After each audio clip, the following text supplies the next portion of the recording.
السلام علیکم ورحمۃ اللہ وبرکاتہ۔ وعلیکم السلام ورحمۃ اللہ وبرکاتہ۔ الحمد للہ وکفیٰ وسلام علی عبادہ الذین اصطفیٰ،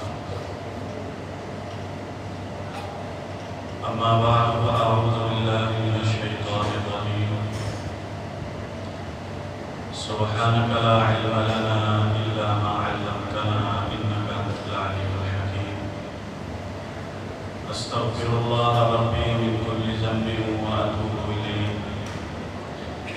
استغفر اللہ ربی من کل ذنب واتوب الیہ، استغفر اللہ ربی من کل ذنب واتوب الیہ۔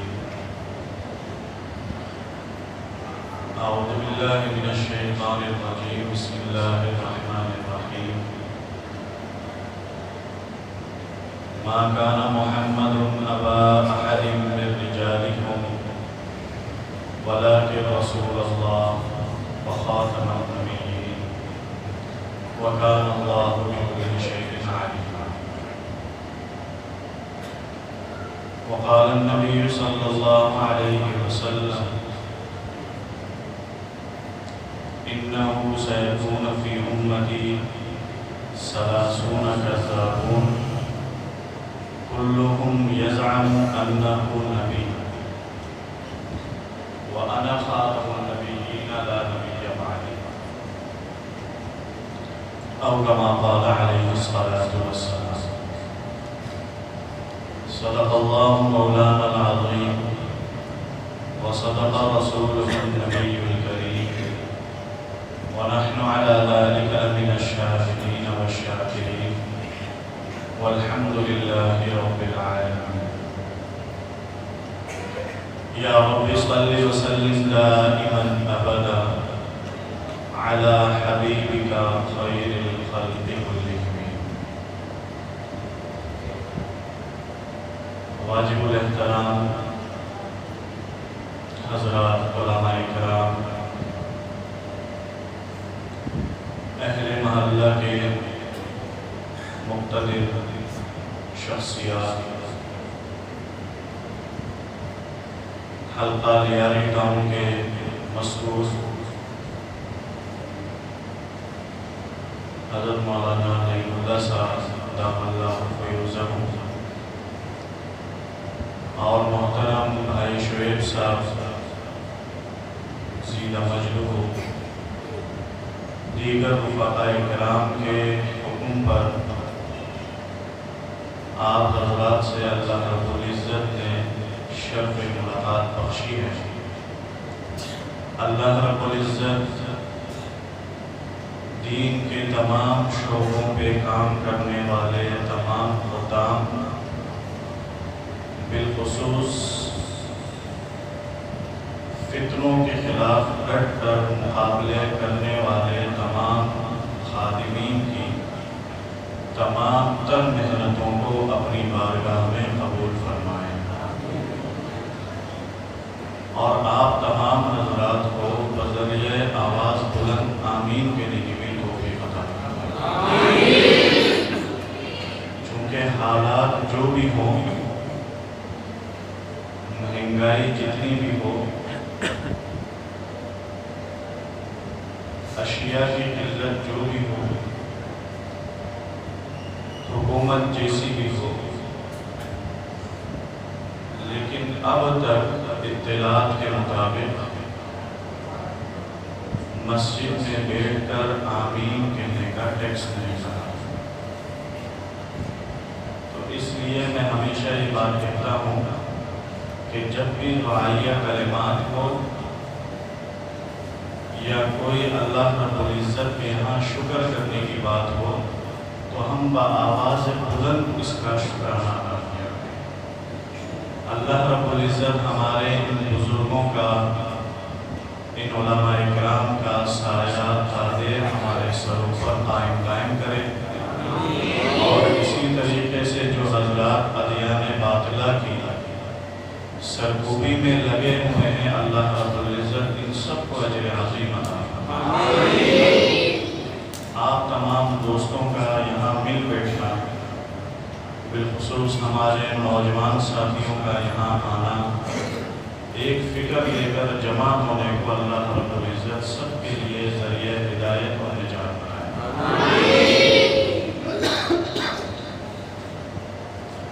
میرے محترم دوستوں، بزرگوں، دینی اسلامی بھائیوں، اللہ رب العزت کا ہم سب پر احسان ہے کہ اللہ رب العزت نے مجھے اور آپ کو ایمان، اسلام جیسی عظیم دولت سے مالا مال فرمایا،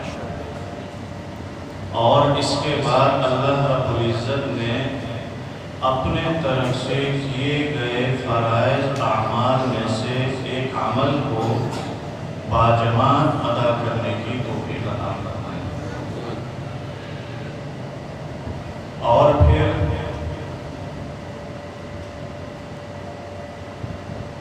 احادیث کے ذخائر میں سے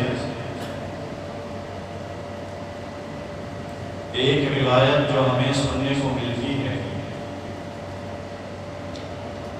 کہ اللہ رب العزت کی طرف سے یہ ارشاد ہوتا ہے کہ زمین کے اوپر ہونے والی ایسی مجالس جس میں اللہ رب العزت کا اور نبی رحمت للعالمین کا ذکر اور فکر ہو، اللہ فرماتے ہیں میں ایسی مجلس کا ذکر اور چرچا آسمانوں میں فرشتوں کے ساتھ کرتا ہوں۔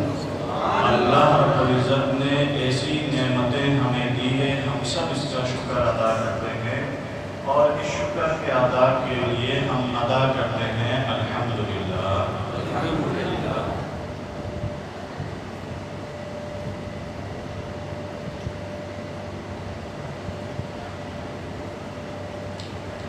میرے محترم دوستوں، بزرگوں، دینی اسلامی بھائی،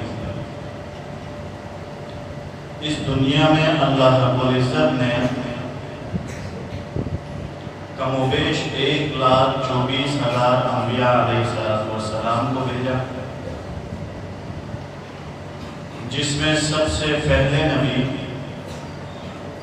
حضرت سیدنا آدم علیہ السلام، اور سب سے آخری نبی حضرت محمد رسول اللہ صلی اللہ علیہ وسلم کی ذات ہے۔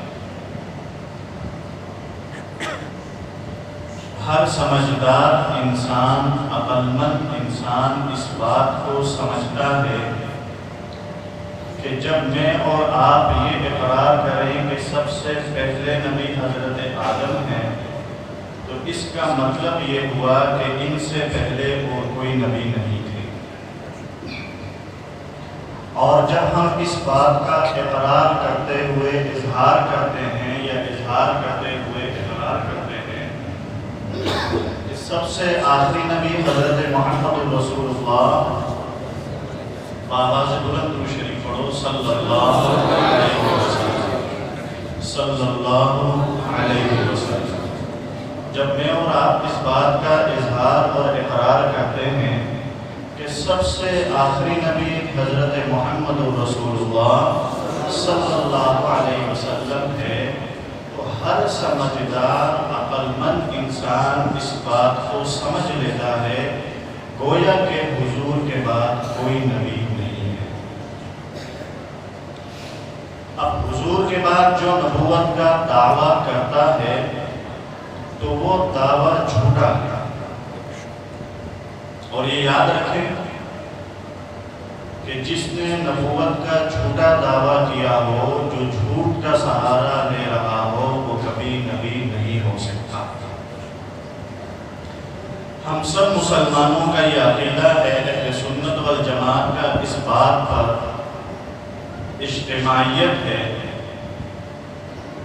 کہ نبی زندگی کے کسی موڑ پر، نبی زندگی کے کسی موڑ پر کسی بھی حال میں غلط بیانی یا جھوٹ نہیں بول سکتا۔ سب مسلمانوں کا عقیدہ ہے میرے ساتھ مل کر اس کا اظہار کریں، نبی زندگی کے کسی حال میں کسی موڑ پہ جھوٹ ایسے نہیں، ایمان کی گواہی کے ساتھ نبی اپنی زندگی میں کسی حال میں کسی صورت بھی جھوٹ نہیں بول سکتا۔ دنیا میں آنے والے کم و بیش 1,24,000 انبیاء علیہ السلام جو تشریف لائیں وہ برحق ہیں اور سچے ہیں۔ اگر کسی نے نبوت کا جھوٹا دعویٰ کیا تو وہ مسلمان نہیں، اور ہم سب مسلمانوں کا یہ نعرہ ہے جس کو میں اور آپ ہمیشہ لگاتے بھی ہیں اور اپنے ایمان کا اظہار بھی کرتے ہیں، اور اس اظہار کے لیے میں آپ حضرات سے گزارش کروں گا کہ آج پھر حضور کی محبت میں مل کر ہم یہ نعرہ لگائیں کہ جو حضور کا نہیں وہ ہمارا نہیں، جو حضور کا نہیں وہ ہمارا نہیں، جو حضور کا نہیں وہ ہمارا نہیں۔ جب اس بات کا ہم اقرار کر چکے کہ جو حضور کا نہیں وہ ہمارا نہیں، تو ہمیں بھی حضور کا ہو کر دکھانا ہے۔ اس کے لیے کیا کرنا ہے؟ اس کے لیے وہی کرنا ہے جو ہمارے اکابرین نے سبق دیا، جو ہمارے اکابرین نے طریقہ بتلایا، ہم ان طریقوں کو سن کر اس پہ عمل کریں، اور جن باتوں کا انہوں نے ہم پر لازم کیا ہے ہم ان باتوں کو سن کر ان پہ عمل کو لازم پکڑیں۔ ختم نبوت کی تعریف ہے، ایک عمومی تعریف ہے، وہ یہ کہ میں نے اور آپ نے اس تعریف کو یاد کیا کہ حضور اللہ کے آخری نبی ہیں، حضور کے بعد کوئی نبی نہیں، یہی تعریف یاد کریں۔ ملعون قادیان مرزا غلام قادیانی کے پیروکار، جن کو ہم مرزائی بھی کہتے ہیں قادیانی بھی کہتے ہیں،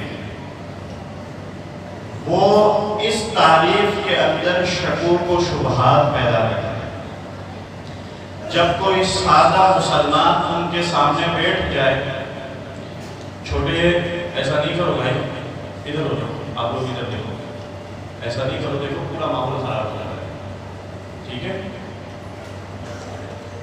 جو تعریف میں نے اور آپ نے یاد کری ہے، وہ تعریف اگر ہم ان کے سامنے کرتے ہیں جن کو اس تعریف کے نکات کا علم نہ ہو، جن کو ان کے پھنسانے کا جال کا اندازہ نہ ہو، تو وہ سادہ مسلمان بیچارہ شکوک و شبہات میں چلا جاتا ہے۔ وہ کیا کہ جیسے یہ تعریف ہم نے پڑھی کہ حضور صلی اللہ علیہ وسلم اللہ تعالیٰ کے آخری نبی ہیں، آپ صلی اللہ علیہ وسلم کے بعد کوئی نبی نہیں۔ حضرت اس تعریف کو ہم نے یاد کری، حضرت امام صاحب نے منبر سے آپ کو ایک تعریف یاد کرائی، اس کو آپ نے یاد کی نہیں۔ اکابرین نے ایک تعریف دی جو جامع بھی ہے معنی بھی ہے، یعنی جس کے اندر کسی قسم کا اعتراض کرنے کا کوئی جواز بنتا ہی نہ، مہلت ہی نہ ملے دشمنوں کو کہ شکوک پیدا کرا دیں۔ جب یہ عمومی تعریف ہم کہتے ہیں تو یہ مرزائی کہتے ہیں کہ دیکھو بھائی، آپ کہتے ہو کہ حضور اللہ کے آخری نبی ہیں، جبکہ آپ کے امام صاحب منبر سے یہ اعلان کرتے ہیں کہ حضرت سیدنا عیسیٰ علیہ السلام قرب قیامت اس دنیا میں تشریف لائیں گے۔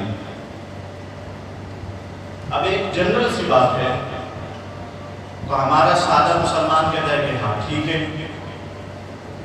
اب وہ قادیانی اپنا جادو دیکھتا ہے، شکاری پھنساتا ہے، کیسے؟ وہ کہتا ہے دیکھو تم کہتے ہو کہ حضور اللہ کے آخری نبی ہیں، جبکہ آخری میں کون آ رہا ہے؟ حضرت سیدنا عیسیٰ علیہ السلام آ رہے ہیں۔ اب یہ بتاؤ آخر میں کون آیا، حضور آئے کہ حضرت عیسیٰ آئے؟ شک میں چلا گیا نا انسان. اگر کوئی حضرت امام صاحب اور علماء اکرام کی مجلس میں بیٹھا ہو تو اس کو خبر ہو کہ یہ مرتد بنانے کے لیے کیا کھیل کھیل رہا ہے. اس نے گولی کون سی کھیلی یہ تو وہی بتائے گا جو اس کھیل کا ماسٹر ہوگا. سادہ آدمی ہے, اس نے سوچا, اس نے کہا اوہ 35 سال سے امام صاحب سے تو ہمیں یہی سکھایا ہے.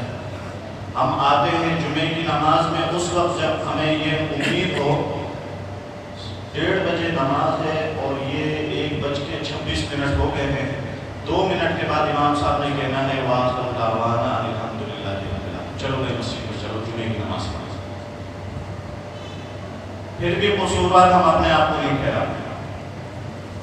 اور امام صاحب بیان کرنے کے لیے کتنا مطالعہ کر کے آتے ہیں. امام صاحب سے جمعرات کی رات کوئی پروگرام اگر ہو نا تو امام صاحب پہلے کہتے ہیں کہ نہیں یار طبیعت خراب ہے. پھر اگر ان کو زور دو تو انہوں نے کہنا ہے کہ یار مطالعہ کرنا ہے, صبح بیان ہے. ہمارا جیسا کوئی ساتھی ہو گئے کہ 35 سال سے امام صاحب جمعہ پڑھا رہے, ابھی بھی مطالعے کی ضرورت ہے. اور اگر جو حق بات امام صاحب نے کہی تھی وہ ہمیں ہضم نہ ہو, امام صاحب کو جمعہ پڑھانا ہی نہیں آتا, وہ بات تو تھی نہیں جو ہمارے مزاج کے مطابق تھی. باتیں ساری وہ کری جو ہمارے مزاج کے خلاف تھی, لہٰذا امام ٹھیک نہیں تھی. یہ ہوتا ہے. تو ہم نے علماء کی مجلس میں اپنے آپ کو بیٹھنے کے لیے وقف کیا ہی نہیں, تو ہم اس پھندے کو کیسے پہچانیں کہ ہم پھندے میں کیوں بیٹھے. اب سادہ مسلمان ہے, اس نے کہا نہیں یار بات ٹھیک کہہ رہے ہیں, حضرت عیسیٰ آخری میں آئے. اب وہ آگے سے برفق کہتا ہے کہ اب تم بتاؤ جب حضرت عیسیٰ آخر میں آئے تو حضور کیسے آخری نبی ہوئے, کیا حضرت عیسیٰ اللہ کے نبی نہیں ہے؟ اب سوال دیکھا کہ حضرت عیسیٰ اللہ کے نبی نہیں ہے. اب اگر یہ کہتے ہیں کہ حضرت عیسیٰ اللہ کے نبی ہے تو گویا اقرار کر چکے آخری نبی حضرت عیسیٰ ہے, انکار کر چکے حضور اللہ کے آخری نبی نہیں, نعوذ باللہ. اور اگر اقرار یہ کرتے ہیں کہ حضور اللہ کے آخری نبی ہے, انکار یہ کر بیٹھے کہ حضرت عیسیٰ نبی نہیں, دونوں طرف سے کٹ گئے. اور ہمیں پتہ بھی نہیں چلا, تیر ایسا اس نے چلایا کہ ہمارا ایمان ہی چلا گیا. تو اس کے لیے ایک تعریف ہے, اس تعریف کو یاد کریں.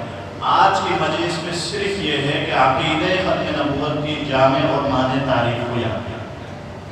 وہ کیا؟ آپ صلی اللہ علیہ وسلم بھی اللہ تعالیٰ کے آخری نبی ہیں, بھی نہیں. آپ صلی اللہ علیہ وسلم بھی نہیں, کیونکہ آخری نبی ایک ہے. وہ کون؟ اونچی آواز سے بولو, وہ کون؟ محمد صلی اللہ علیہ وسلم. تو آپ صلی اللہ علیہ وسلم بھی اللہ تعالیٰ کے آخری نبی ہیں. آپ صلی اللہ علیہ وسلم کے بعد کسی قسم کا کوئی اور نیا نبی اس دنیا میں نہیں آئے گا. یہ تعریف میں نے پھر سنی تھی آپ سے. آپ صلی اللہ علیہ وسلم بھی اللہ تعالیٰ کے آخری نبی ہیں. آپ صلی اللہ علیہ وسلم کے بعد کسی قسم کوئی اور نیا نبی اس دنیا میں نہیں آئے گا. کسی قسم کا کیوں اضافہ کیا؟ اس لیے کہ ملعون قادیان مرزا غلام قادیانی نے 5 سیڑھیاں استعمال کری اپنے آپ کو نبوت کے دعوے تک پہنچانے کے لیے. براہ راست نبوت کا دعویٰ کرنے کے لیے اس نے 5 سہارے لیے. میں ذلی نبی ہوں, بروزی نبی ہوں, غیر تشریعی نبی ہوں, امتی نبی ہوں, غیر امتی نبی ہوں, تشریعی نبی ہوں. اس 7 سہارے لیے اس نے. یہ سارے تعریفات اللہ رب العزت نے زندگی سلامت رکھی. پھر کسی اور موقع پر ان تعریفات کے اوپر بات کریں گے. ابھی ان الفاظ کو یاد کریں. ذلی، بروزی، امتی، غیر امتی، تشریح، غیر تشریح، یہ اس نے دعوے کی. تو اس لیے ہم نے اس تعریف میں اس جملے کا اضافہ کیا. اللہ رب العزت سلامت رکھے ہمارے اکابرین میں مرکزی مبلغ حضرت مولانا قاضی احسان احمد صاحب دامت برکاتہم العالیہ کو کہ انہوں نے بہت کوشش اور محنت کے بعد اس تاریخ کو یاد کروا کر دشمنان ختم نبوت کا منہ بند کرا. تو اس تاریخ کو یاد کریں گے. کسی قسم کا کوئی اور نیا نبی اس دنیا میں نہیں آئے گا.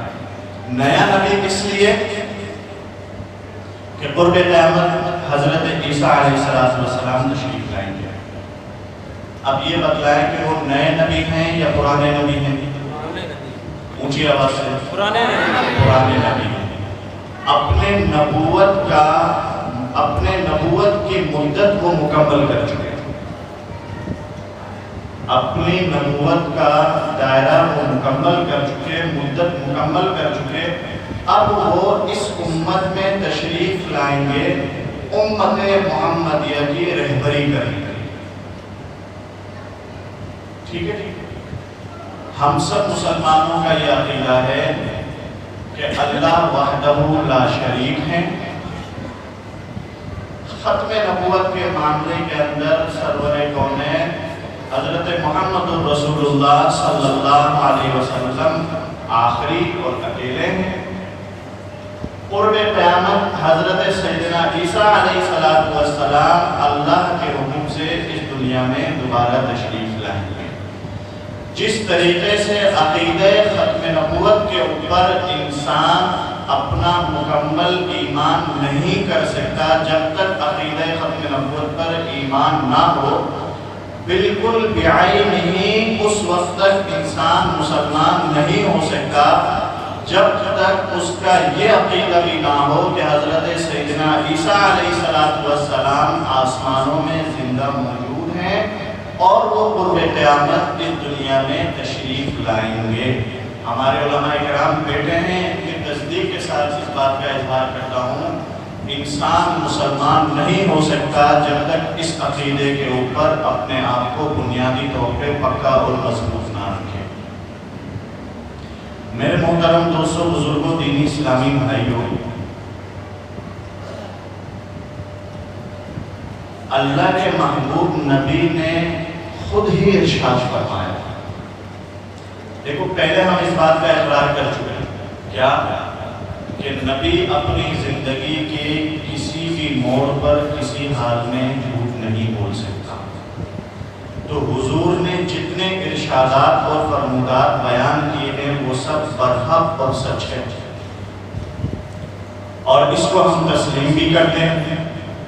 تو حضور نے ہی ارشاد فرمایا کہ قرب قیامت 30 بڑے جھوٹے دعوی نبوت کرنے والے پیدا ہوں گے. یاد رکھو، وہ سب کے سب جھوٹے ہوں گے.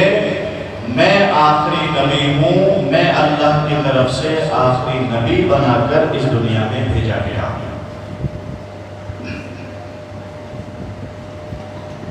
تو جب اللہ کے رسول نے یہ ارشاد فرما دیا تو وہ وقت بھی پورا ہونا.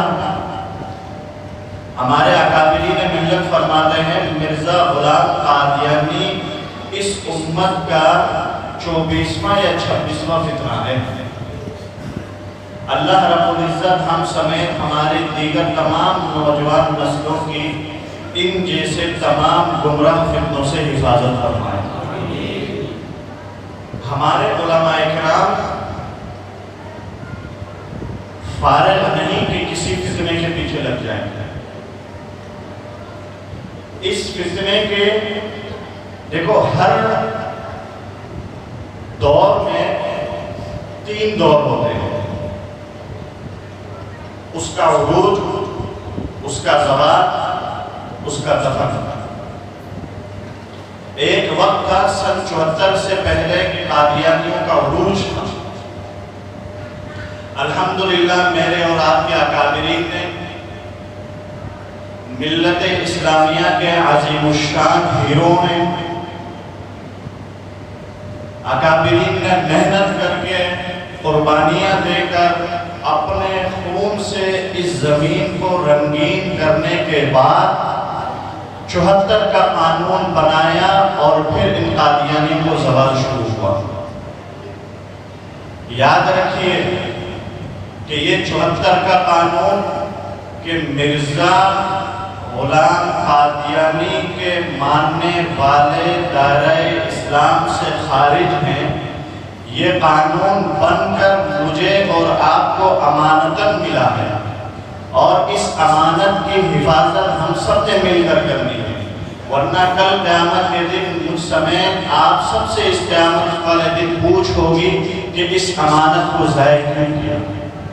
میرے محترم دوستوں، بزرگوں، دین اسلامی بھائیوں، ہمارے اکابرین نے قربانیاں دی اور ہم نے اس چمن کو، پھول کو سنبھالنا ہے اس انداز میں کہ کہیں دشمن کسی بھی زاویے سے حملہ کر کے اس قانون کو کسی بھی طریقے سے ہلکا کرنے کی کوشش نہ کریں،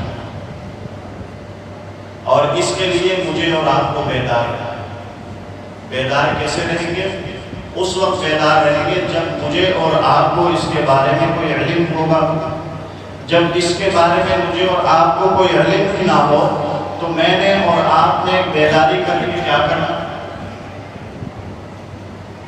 مرزا غلام قادیانی کا عقیدہ اتنا غلیظ ترین ہے، شاہین ختم نبوت حضرت مولانا اللہ وسائے صاحب دامت برکاتہم فرماتے ہیں کہ بسا اوقات اس کے دعووں کو پڑھ کر حال ہمارا اتنا خراب ہو جاتا ہے کہ اپنے آپ سے ڈر لگنے لگتا ہے، پھر باقاعدہ وضو کرنے کے بعد پھر مجھے اپنے دیگر اعمال کی طرف جانے پڑتے ہیں۔ اتنا غلیظ عقیدہ ہے۔ بعض عقائد وہ ہیں جن کو ہم بیان بھی نہیں کر سکتے، حضرات علماء اکرام بیٹھے ہیں، ان کے علم میں ہیں۔ میں دو عقیدہ آپ کو ان سے متعلق بتلاتا ہوں کہ علماء اکرام کیوں اس فتنے کے پیچھے لگے ہیں، کیوں اس کو ناسور کہتے ہیں۔ ناسور کا علاج صرف یہ ہے کہ وہ اس عضو کو کاٹ کے پھینک دیں، اس کے علاوہ کوئی حل نہیں۔ اسی لیے ہمارے اکابرین نے امت مسلمہ سے ان کو نکال کر ایک طرف کر کے اقلیت کے اندر شامل کرا دیا۔ مرزا غلام قادیانی ایک کتاب ہے، ایک غلطی اور اس کا ازالہ، جو پرانی چھپائی ہے اس میں صفحہ نمبر 3 اور جو نئی چھپائی ہے اس میں صفحہ نمبر 4 ایک آیت ہے، حضرت امام صاحب سے بھی آپ نے سنی ہوگی، تلاوت کے دوران بھی آپ اس آیت کو سنتے ہوں گے۔ محمد رسول اللہ والذین معه اشداء علی الکفار رحماء بینہم تراہم رکعا سجدا الی آخر۔ ایک غلطی اور اس کا ازالہ، اس کے اندر ملعون قادیان مرزا غلام قادیانی لکھتا ہے، نعوذ باللہ من ذالک، وہ کہتا ہے کہ اس وحی الہی میں اللہ رب العزت نے مجھے محمد کہہ کر پکارا ہے۔ استغفر اللہ۔ اب مجھے آپ بتائیں کہ وہ اپنے آپ کو نبی کہے اور ختم نبوت کے تاج میں ڈاکہ ڈالنے کی کوشش کرے تو کیا خیال ہے؟ ہم اور آپ بیٹھے رہیں؟ غیرت ایمانی یہ ہے کہ فوراً سے پہلے میں اور آپ کھڑے ہو جائیں اور اس کا مقابلہ کریں، اور اس کا مقابلہ ہمارے اکابرین نے کیا ہے، اور اکابرین نے جو کیا وہ اس انداز میں کیا ہے کہ رہتی دنیا تک انشاءاللہ الرحمن اللہ رب العزت چاہیں گے تو یہ قانون بھی باقی رہے گا، اور حضور کی ناموس کی حفاظت کرنے کے چوکیدار بھی انشاءاللہ باقی رہیں گے۔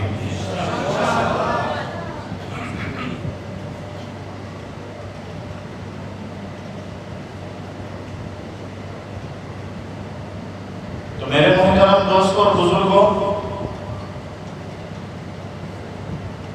ہمیں اس کے ساتھ وفاداری کرنی ہے۔ یہ اتنا غلیظ عقیدہ رکھتا ہے۔ ایک اور جگہ میں یہ کہتا ہے کہ میں نعوذ باللہ عیسیٰ بن مریم ہوں، خود کہتا ہے۔ روحانی خزائن کے اندر یہ لکھتا ہے، یہاں چونکہ چھوٹے معصوم بچے بیٹھے ہیں، میں ویسے اشارتاً ایک بات کہتا ہوں، آپ حضرات خود اس کو سمجھیں، کہ وہ کہتا ہے کہ مجھے یہ بشارت ہوئی کہ میں عیسیٰ بن مریم بننے والا ہوں۔ نعوذ باللہ من ذالک، نعوذ باللہ من ذالک، بکواس کرتا ہے، اپنی خباثت کو اگلتے ہوئے کہتا ہے کہ ایک وقت آیا کہ اللہ رب العزت نے مجھ سے ملاقات کی، نعوذ باللہ، اور اس کے بعد مجھے اس بات کا یقین ہو گیا کہ میں اس وقت امید سے ہوں، اور میں نے اپنے آپ کو جنا اور میں عیسیٰ بن مریم ہو گیا، نعوذ باللہ۔ جو شخص آقائے نامدار حضور سرور کونین رحمت للعالمین حضرت محمد رسول اللہ صلی اللہ علیہ وسلم پر، ان کی تاج ختم نبوت پر ڈاکہ ڈالے، اور اس دنیا کو پیدا کرنے والے خلاق عالم پر اس طرح کے الزامات لگائے، اور پھر میں اور آپ یہ کہیں کہ علماء کیوں اس فتنے کے پیچھے ہیں، قادیانیوں کو غیر مسلم اقلیت قرار دے دیا تو کام ختم ہو گیا، مزید کیوں اس کام کی ضرورت ہے؟ ان عقیدوں کی وجہ سے ہمارے اکابرین اس فتنے کے پیچھے لگے، اپنی نوجوان نسل کی ایمان کو بچائیں۔ اللہ پاک جزائے خیر دے، مولانا اقبال صاحب تشریف لے کر آ گئے ہیں، وہ میری اس بات کی تائید کریں گے۔ فیصل آباد کا ایک بڑا ادارہ ہے، معروف ادارہ، غالباً تعلیم القرآن یا ادارت القرآن کے نام سے ہے، فیصل آباد کا حفاظ کا بہت مشہور مدرسہ ہے۔ وہاں کے ایک بہت بڑے استاد ہیں، میں نام نہیں لیتا، حضرت کے گھرانے کے اندر حضرت کے صاحبزادے نے عام دیکھو، جو ہمارے اکابرین کہتے ہیں کہ اپنے دعاؤں کے اندر ایک دعاؤں کا اہتمام کرو کہ اللہ رب العزت مجھے اور آپ کو دین اسلام پر استقامت نصیب کرے، اس دعا کو کرنی چاہیے۔ نبی کی اولاد راہ راست پر نہیں آ سکے تو میں اور آپ تو اس آزمائش کے شکار ہو سکتے ہیں، اللہ حفاظت کرے۔ اس گھرانے کے چشم و چراغ کو انہوں نے گھیرا، عالم گھرانا، لیکن جب وہ اس جال میں پھنسا تو اس کی سنت مبارک کی گئی، علماء سے تعلق بھی ختم ہوا، اور وہ اسی پلیٹ فارم پہ چلا گیا، بچا کوئی نہیں سکا۔ تو ہم اور آپ تو ایسے ماحول کے اندر پل بڑھ رہے ہیں جس کے اندر ہم وقت کے وقت، ضرورت کے وقت علماء کرام کے پاس جاتے ہیں۔ اس تعریف کو یاد کریں، ختم نبوت کے کام کے ساتھ اپنے آپ کو واپس کریں۔ دیکھیں، دین کے تمام شعبوں کا کام ہم سب کی ذمہ داری ہے۔ آخری مثال دیتا ہوں، کسان زمین کے اوپر محنت کرتا ہے،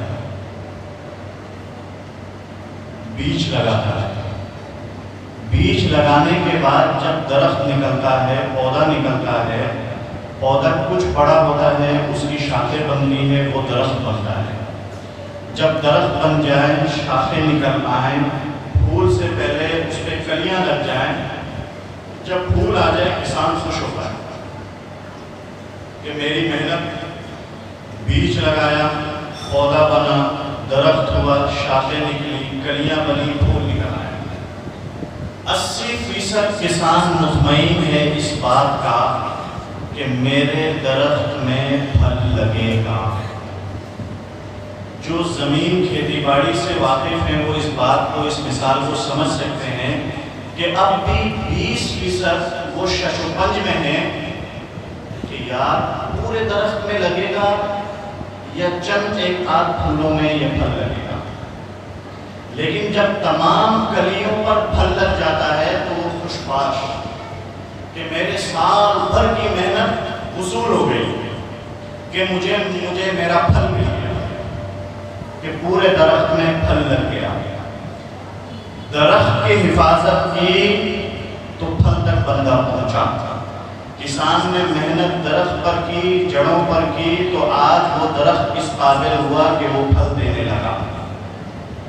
آپ دین کے تمام اعمال کو کریں، تحفظ ختم نبوت کا کام نہیں کریں گے تو ذات نبی کی حفاظت کا کام نہیں ہو سکتا۔ آپ نے نماز ادا کری، اللہ کے حضور نے نماز ادا کری تو اس لیے اس عمل کی حفاظت ہوئی۔ زکوٰۃ ادا کری، اللہ کے نبی نے ارشاد فرمایا تھا، حضور کے اس عمل کی حفاظت کی۔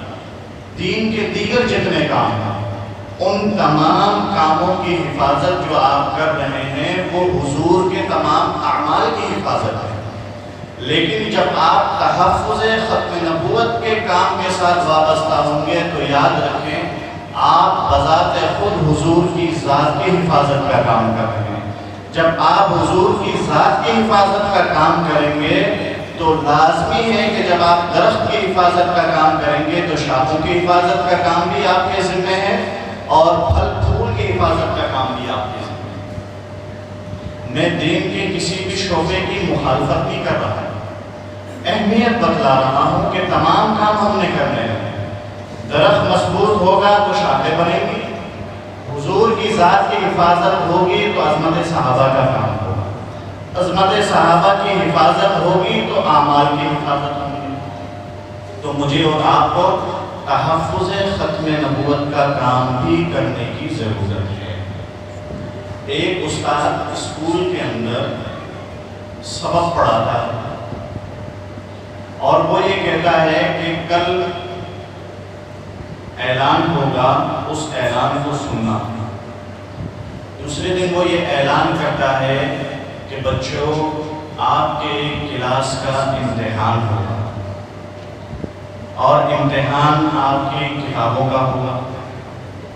پھر وہ یہ اعلان کرتا ہے کہ آپ کی 7 کتابوں میں سے ایک کتاب ہے اسلامیات، اس کا امتحان ہوگا۔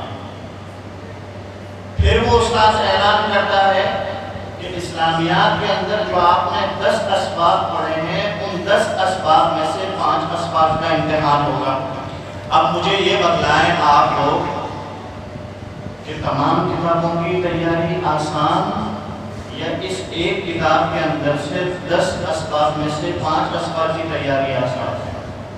بولو بھائی، 5 اسباب کی تیاری آسان ہے، کتاب ایک، اسباب 5، اس کی تیاری آسان ہے۔ اب استاد پھر کہتا ہے کہ 2 سبق اور 3 سوال۔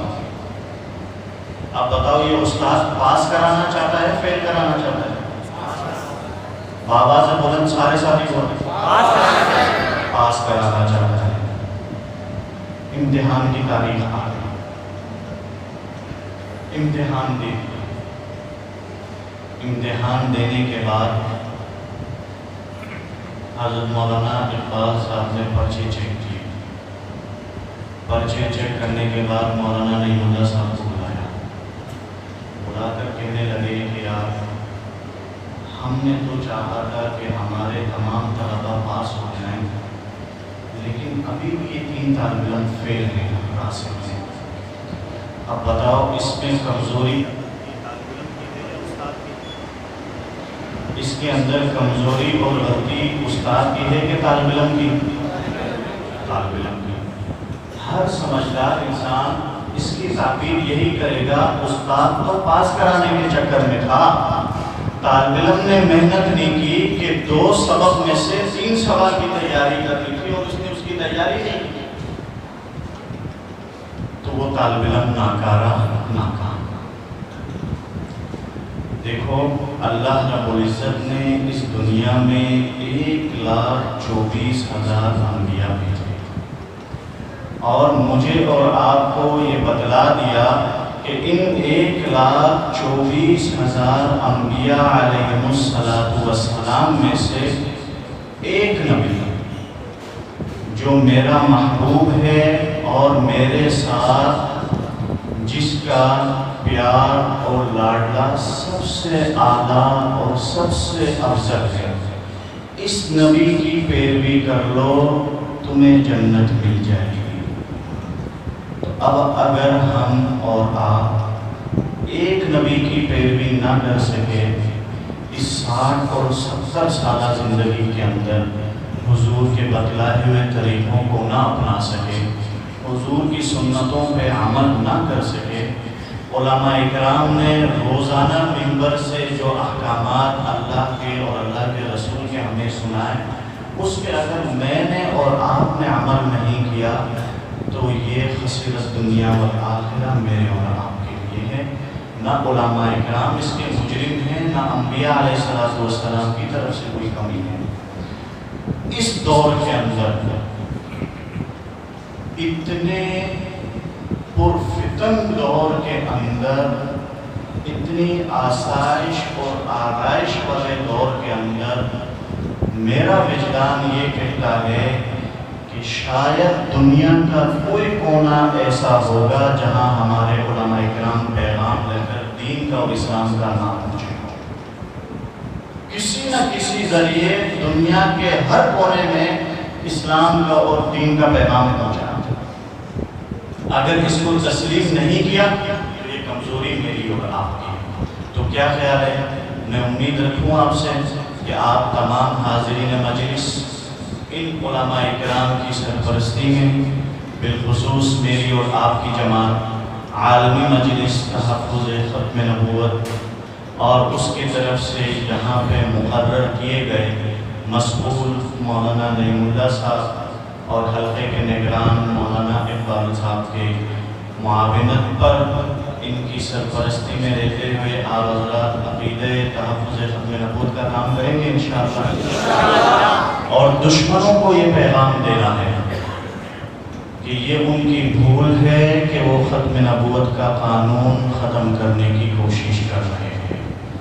حضرت شاہین ختم نبوت مولانا اللہ وسائے صاحب بھی فرماتے ہیں، میرے شیخ و مرشد حضرت مولانا اکرم طوفانی صاحب فرماتے ہیں کہ ایک شکر وہ ہے جس کو ہمیشہ ادا کرنا چاہیے، وہ یہ کہ اللہ رب العزت نے مجھے اور آپ کو امت محمدیہ میں منتخب کر کے اس دنیا میں بھیجا۔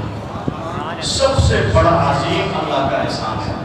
اللہ چاہتے کسی بھی نبی کی امت میں ہمیں بھیج دیتے، لیکن میں اور آپ اللہ سے پوچھنا سکتے 700 سال 800 سال 1200 سال تک کی بندگی کرنے کے بعد جو ثواب دیگر امتیوں کو ملا، اللہ رب العزت نے حضور کے ختم نبوت کے صدقے مجھے اور آپ کو 60-70 سال کی زندگی میں عطا فرمایا۔ خوش قسمتی ہے۔ تو ہم یہ کہتے ہیں کہ اکابرین نے جو مجھے اور آپ کو امانت دی، قانون ختم نبوت بھی قائم رہے گا انشاءاللہ، اور حضور کے دیوانے مستانے عاشقین ختم نبوت بھی قیامت کے صبح تک ڈٹے رہیں گے انشاءاللہ۔ جتنا زور دشمنوں نے لگانا ہے لگا لے، وہ انشاءاللہ الرحمن ناکام اور نامراد ہو کر اس دنیا سے جائیں گے۔ تو کیا خیال ہے؟ آپ سب تیار ہیں اس کے لیے؟ تو اس کا ثبوت دو، گواہی دو، اللہ کا نام بلند کرو، نعرہ تکبیر۔ ایسے نہیں، دل کا درد ہو، در و دیوار بھی گواہی دیں کہ اللہ کا نام بلند کیا۔ نعرہ تکبیر۔ آج و تخت ختم نبوت، آج و تخت ختم نبوت، آج و تخت ختم نبوت، اکابرین ختم نبوت، شہداء ختم نبوت، اکابرین ملت اسلامیہ، تاج و تخت ختم نبوت، نعرہ تکبیر۔